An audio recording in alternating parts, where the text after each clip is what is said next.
Hello and welcome. I'm the Restless Kaiser. And I'm Woolly Mike, but together we are Modelling for Advantage.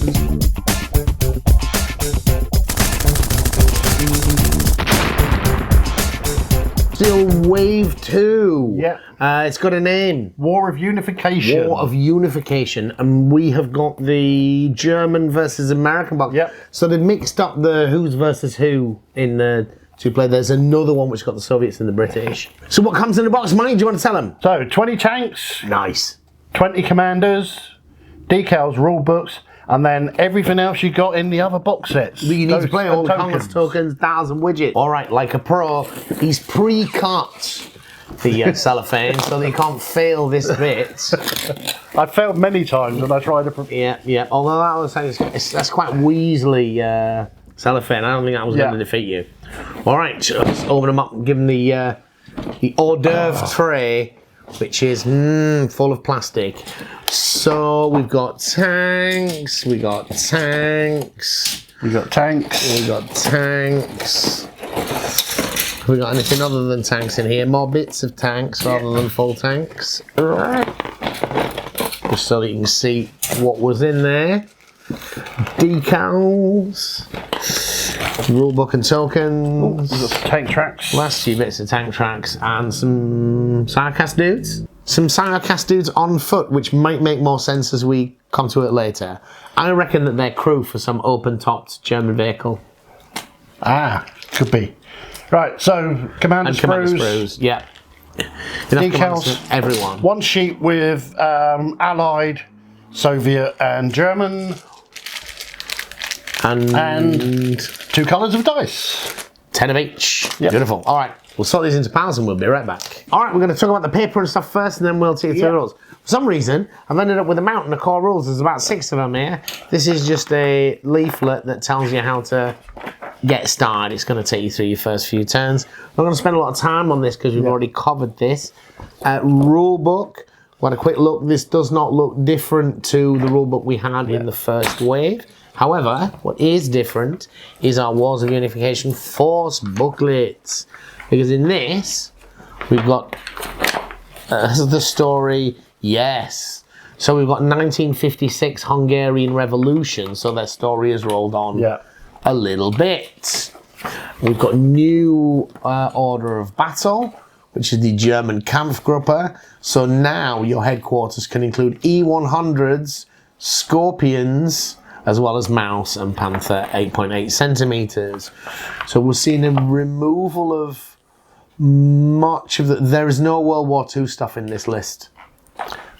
Panther... Oh no, there's the Panther, but it's described as a scout group. It's a Panther scout group. And you can take core units from operational unthinkable, it says at the end. What about yours, Mike? So, Patterns, M103s, Pershings, or T28s, all T29s is your headquarters. Yeah. Most of the tanks from the earlier set, Easy 8s, and anything from Operation Unthinkable. So, again, we've seen quite a few of the stuff on the lists. And actually, so as I go further on, it is actually giving you the stats for those. So we've got Puma, we've got Jagdtiger, we've got Hornissa and Jagdpanther. So there is still Panzer 470. So it is still in here, that stuff, which is good. But the timeline has rolled on a long way. This is 1956 Hungarian Revolution. We then get our... Oh no, we do get 2. Good. One of the things that I really liked about so this is your destruction sheet. One of the things I really liked about Clash of Steel versus sets is that the booklets for the different nations were separate. So with the instruction sheets, there's no shared sprues. So you can literally give the relevant parts to your friend. You don't have to do any pre-work on that. And then you get all of your components, which again, we've gone in these. If you want to see these in more detail, check out our our Operation Unthinkable video report videos. All I'll say on this is, it's because it's not historical. It's been able to make missions and objectives a bit more gamey and a bit more random and a bit more fun, I think. And I think it is a better game for it. I don't know about you, Mike. I enjoyed playing the games I've done of this. Yeah. They're fun. You can turn around a bad game with a few good turns. By pulling a few cards. Yeah. Absolutely. Because you do get cards during the course of the turn. And then you've got your unit cards. This is a bigger unit card deck. So I assume it's just got the extra ones in. And as before, it's giving you cards for models we don't have. Like there's a T-34 card there. Yeah. And there isn't a T-34 here, is there? The American T-34. Is that? No, not in this set, but... Yeah, but it is usable in this. So they're giving you the full deck in here rather than selling that separate. These cards are all still quite sticky because they're new. So that's the tokens and stuff. Very pleased with that. Are you? Which forces are you building, Mike? Personally, I'm going from the first set. I've got the Americans versus the Russians. Yeah. So some of this pile here is coming with me, and then everything. From right. So you want the other? We need to open the other box as well. All right. There we go. Yeah. It worked well in the first game because it was Absolutely. Better keep the destruction sheet handy because some of these science fiction vehicles, and with the German stuff, we really are talking about science fiction vehicles. I won't be familiar with because they're not real. Yeah. I did see something the other day as you've often referred to them as paper panzers. Paper panzers is a phrase I saw the other day somebody calling them napkin Nazis. Napkin Nazis, mate! I'm changing up. I'm changing up to napkin Nazis. Whoever's coined the phrase, I love it. I knew you. That is pro. Yeah. You saved that until we got on camera so that you can enjoy my reaction. I love surprising you. Napkin Nazis. He's a bit of a napkin Nazi. Actually, in the wrong context, that does not sound good at all. Yeah. Right. So we're going to do the Yankee Doodle Dandies rather than napkin Nazis. Yeah. Well, we're going to start off with an old favourite, Easy Eights. You get the Easy Eights. Look, Easy Eights. Sort of 1944. They've got the broader running gear, and have they got different running gear? They've got broader tracks. The earlier Shermans, they fitted grousers for rough ground, and then when they brought out the Easy 8 with the horizontal volute suspension system, yes, it's different suspension. Yeah, they went to the wider tracks. Vertical volume suspension, horizontal volute. Volute suspension. All right. Yeah. Okay. Easy 8 in game. You can take up to 5 of these, and they're basically 2 points each, and that tells you how effective they are. Look, I played a little bit of this, and they're getting even bigger now. The tanks. There's still a role for these. I've done all right with some Cromwells in one of those games because sometimes it just takes a lot of shots to knock out a tank, and there are cards that say, "Actually, you missed." And things like that.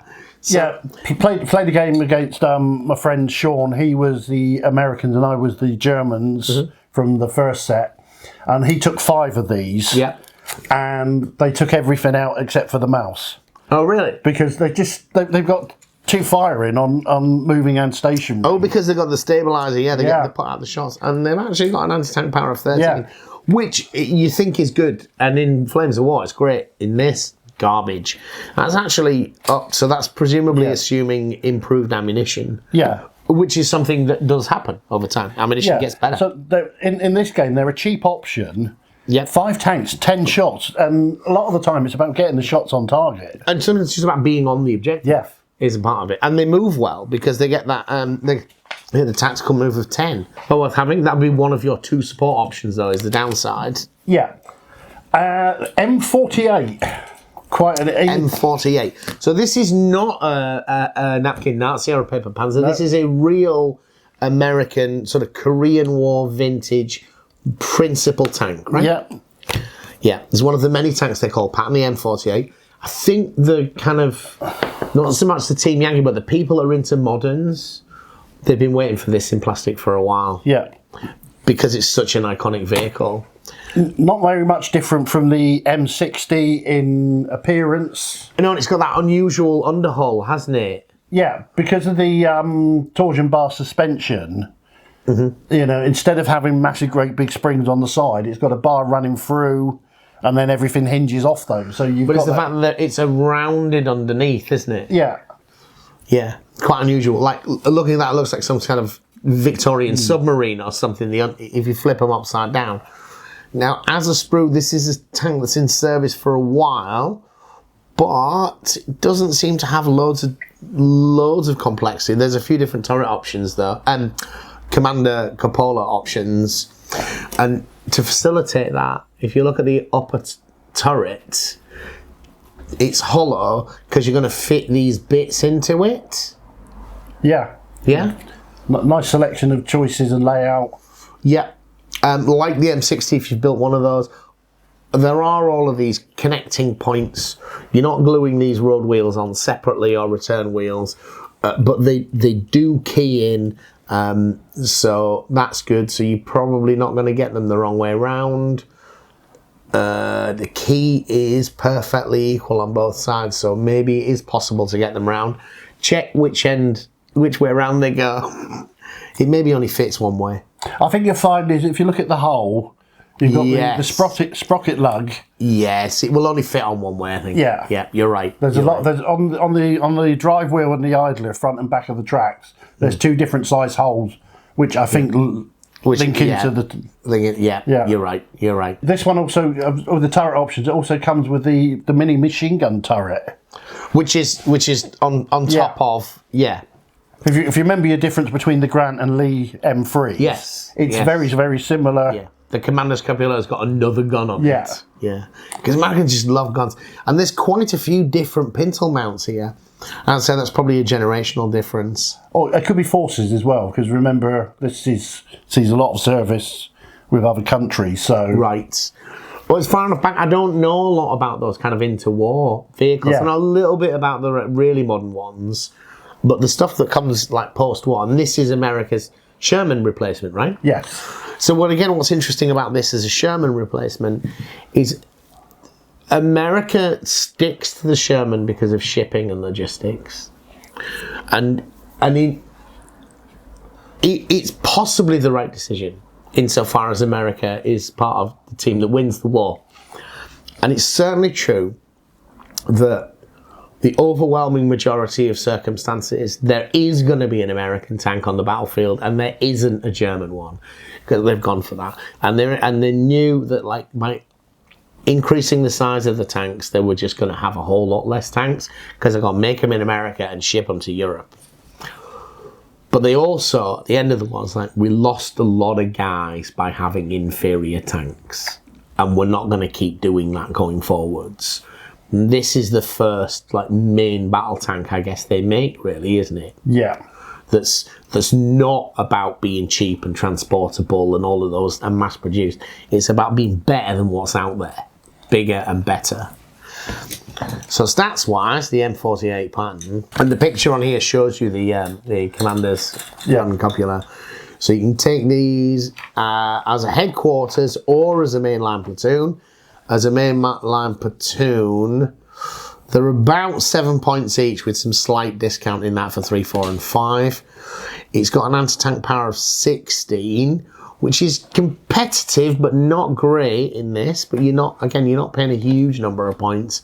But front armour of 13, side and rear of 8. But it's got that 10-inch move again. So it's okay. It's an unremarkable tank in this game, but it's okay. What do you reckon? It's one of those tanks that you see a lot of. You know, as a kid, I think I had loads of them. I had World War II Airfix infantry, but I think the 47, the 48, and the M60 were the most common tanks you played with when I was a kid. They were what you got as the plastic army men type thing. Yeah. That was what they would be. Yes. I guess you're right, yeah. But I'm looking forward to fielding them against the Russians instead of things like the Easy 8 or, almost... Yes. So you can do those kind of 1950s. Yeah, and the M48 particularly saw service in Korea, right? Yes. What's next? The M103. The M103. And this is a dual kit. It is. We'll talk about the M103 for now. Yeah. All right, so tell me about the M103. This is this is the heavy tank of the same generation. Yeah, it's absolutely massive. It's got very, very similar style to the 48, but it's got an extra road wheel. Right, it's longer. So it's longer. And it looks a bit narrower before you put the tracks on. Yeah, the whole bodies are very, they look like they've been from the same design. Yeah. The upper holes. But yeah, the lower hole is much narrower. But massive, great big gun. The turret is enormous, and the gun is enormous. Stat-wise, this is your big tank. This is what you've been waiting for, right? Yeah. So this got the 120mm gun, which has got an anti-tank power of 20. Yeah. That's a bit more like it. And yeah, it's huge. This is going to take on the Germans.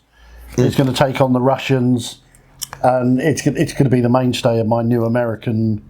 And you can take them as a core unit. You can take between 2 and 5 of them as a core unit. How many are we getting here? We're getting 4. 4. We're potentially getting 4 because it's a dual kit, isn't it? We'll talk about that in a moment. So you can take them 2, 3, 4, or 5, and they are essentially 10 points each. You pay a little bit more in those bigger units because you're getting the morale benefit. Only a front armor of 14. It's not like a heavy tank in the way that the Mouse is a heavy tank. It's just got a very powerful gun on it. Yeah. All right, same sprue though. So the extra bit, it says here, the M103 sprue also contains a T57 turret. The T57 will be an option to field in future Clash of Steel games. And this gun is absolutely huge. It is, and as a design feature, it's curious. They've molded it in with the rooftop for that turret. So we can't really say much about that at the moment, I guess. We can't, but the design is interesting. Trying to remember, you discussed this with Peter back in the summer. Yeah. And it's something about. The whole turret actually tilts. The gun is fixed, and then the turret actually pivots around. It's on like a giant gimbal ball mount type situation. Yeah, so the whole turret. Not the model, the tank. Yeah. So they've kind of attempted to recreate that. Yeah. In an interesting way. All right. So presumably that's coming in wave 3. But rather than have their guys snip off the bit, because the whole of it is the same. So we don't have a card for that, which is handy because I couldn't find a card. Yeah. Which now I understand why. Coming soon, and again, as I say, you spoke to Peter about it, and he liked it. Looks like it's going to be an awesome weapon. Yeah, coming in wave 3, which I think that these are quite close together. Yeah. I don't think you're going to be waiting so much more than 3 months to see the next batch. I mean, we didn't do the other lot that long ago. The first one, you know. All right, so that's the American force. Then. That's the American. Just those 3 sprues. Yeah, just those 3 sprues. So napkin Nazis, here we go. This looks a lot like a Mouse, but is in fact a different tank. E100. E100, which I think is just a Mouse variant. Yeah. Or an iteration. So this is not only did we not have 2. Mouse had 2 prototypes, one of which maybe worked. This is total napkin Nazi territory. You get the option of making it with a 15 or a 12.8 centimeter gun. So it's got 18 front armor, 9 in the side. But the difference with the guns, anti-tank power for the 12.8 centimeter, which I think is a naval caliber. The 12.8 centimetre. Is that like 4.5 inch or something? Yeah. Or 4 inch. The 15 centimetre, which is 6 inches, isn't it, as a gun? It's got an anti-tank power of 26. That's killing everything. You're going to take this as a headquarters in here because you've only got the one.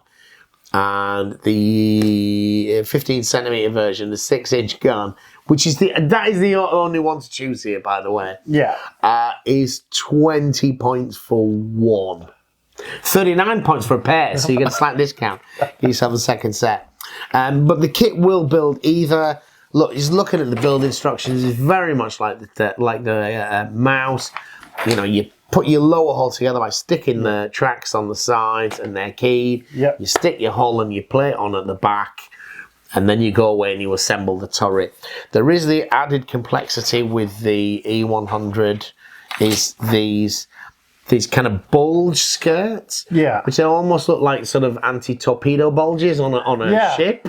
I don't know what surface, what role they play, and it may be that they are spaced armor. They may just be that built into the tank.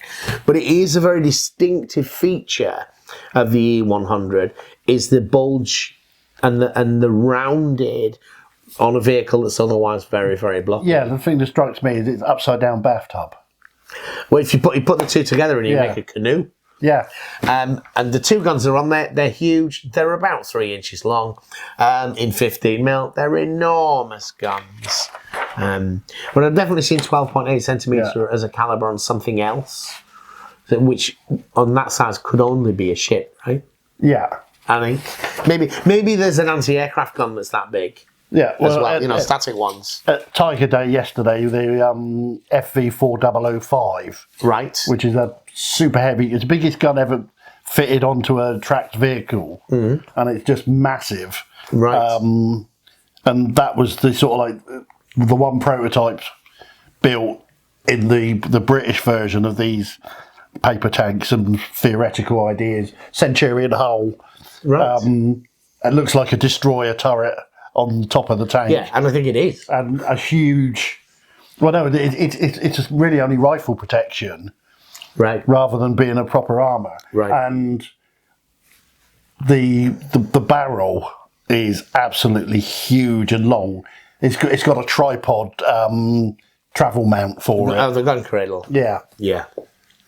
So that was the E100. Yeah. Scorpion then. This is another one of these paper panzers. It's got that 12.8 centimetre K43 L51 naval gun on it, which gives it an anti-tank power of 18, tactical move 10. Front armour is only 4 though, because it's a tank destroyer. It's effectively unarmed. Now, if you take these, apparently you can have this as a headquarters. I think that's just because it's the new tank. Yeah. And there were, what, 2 of them in here? 3. 3 of them in here. So you can take them, 3 of them for 17 points. Now, 17 points for 3, I think that's all right. There's lots of firepower for those points. Kit, that looks like about 8 pieces. This uses, then, the Panther track sprue. So there's a lot of pieces on here that you're not going to use because this has been around for a long time. This predates full-on plastic kits, and this is a replacement of like resin and metal parts on or metal parts on resin kits, I think, going way back there, which is why you got different skirt options. But Scorpion, I think, is fundamentally on a Panther type hull, just without any of the faced armor. Yeah. So the only bits you're going to use, I think, are these 2 track sprues. To give you an idea of how involved and complicated it is, those are the instructions. Yeah. So there's about 8 parts on the main sprue, and then the tracks from here for a total of about 10, which is nice. Now, we also got some Sciocast dudes in here, and we've got 6 dudes, and they look like German guys in tank crew uniforms, and you know, they're like the bomber suits. And it does look like 2 will stand inside one of these. So I think they're gonna go inside the kind of cradle that you're gonna put the gun in. You've got quite a big bucket base of the turret, then a half turret top.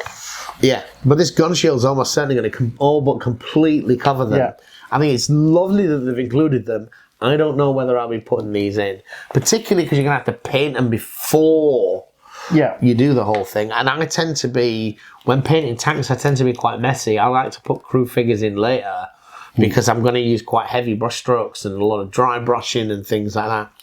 So these, I guess you need to make sure that all that interior is painted before you put them in. I might be wrong. I mean, maybe you'll just see the backs of them and you can just paint the backs of them. I don't know, but it's just something to be mindful of. thing about this, and again, going back to the 4005, Yeah. they're in these massive guns in turrets. Yeah.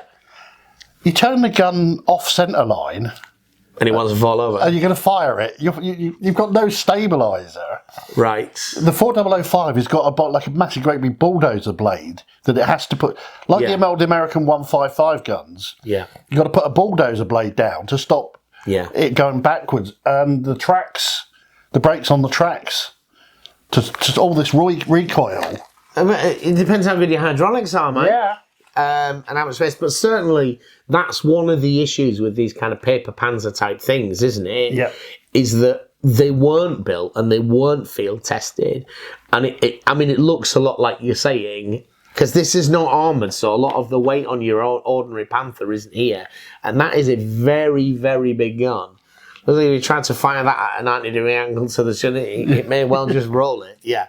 And those things you would field test. Those things you would make mock-ups. And this vehicle got nowhere near that. But they're obviously expecting not, because they've not mounted a gun in the hull. Yeah. Which they can do, and they did with a lot of their other vehicles. So that's the other new kit in here.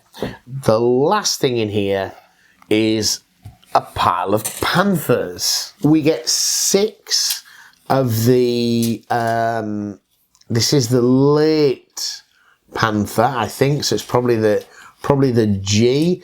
I'm not sure whether it actually says that on it, but it doesn't. So the thing about this Panther kit is it doesn't have Zimmerit, and the thing with that is the really early ones didn't have Zimmerit, and the really late ones didn't have Zimmerit. The kind of Normandy 44 ones do, but it's just another process that isn't strictly necessary. So in the kind of 1945 Panthers, they don't seem to have it. Some do that survive from 44.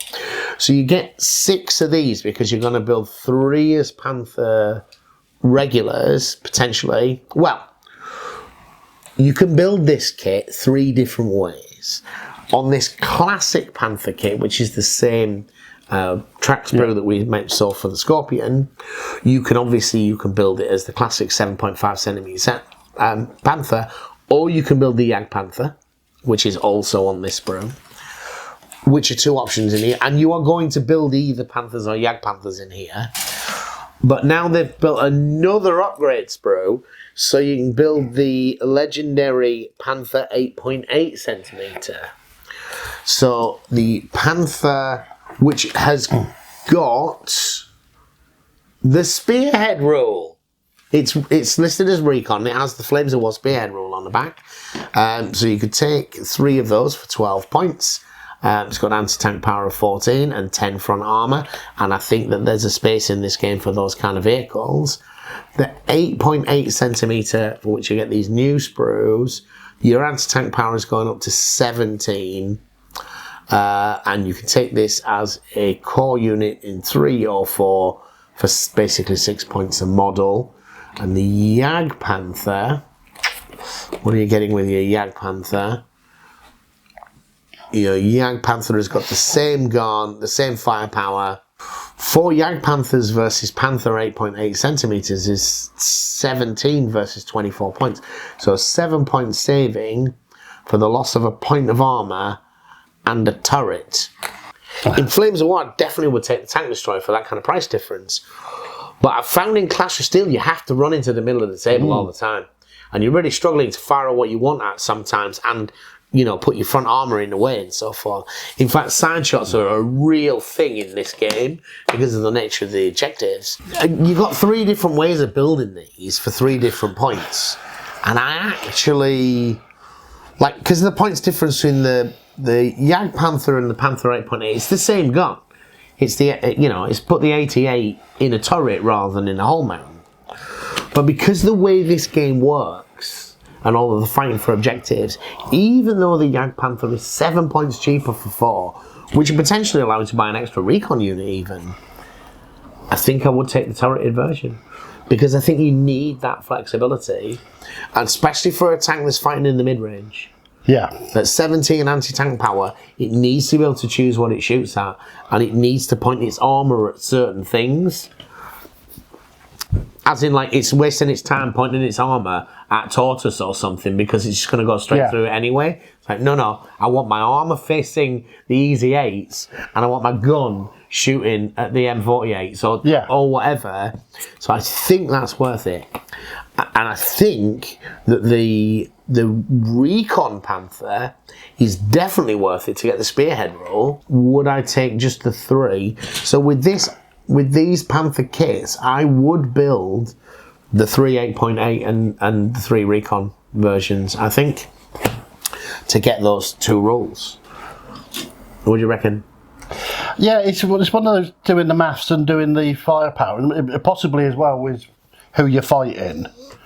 But yeah, I think the flexibility is what you've got to do. Is the forward firing fixed guns, is you normally park them in a corner. In Flames of War, you can definitely do that, right? There's a bit of your side of the board that you need to hold on. In fact, usually 2 bits. And you can be fairly confident about how a battle will flow. Whereas in this, because of the objectives in the centre zone, you've got to race them. You're going to get flanked no matter what the... Yeah, no matter what you do. Yeah. And you don't really want to get flanked with your big tanks. So you're going to get flanked with your small ones that are relying on the miss chance is their best armour.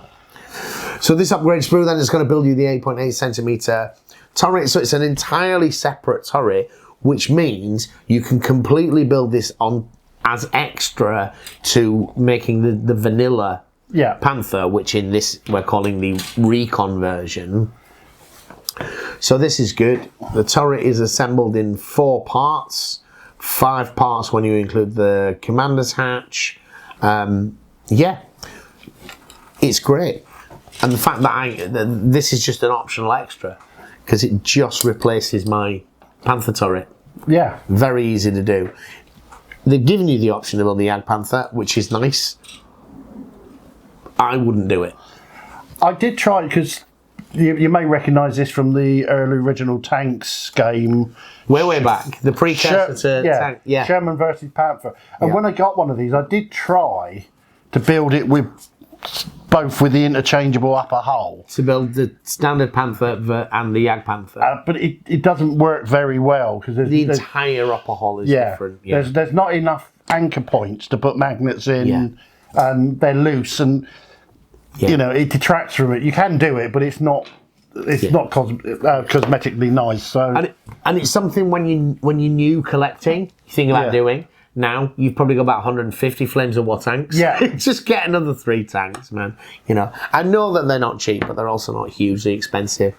We've ended up with an American turret pin there. Now, so that's those forces.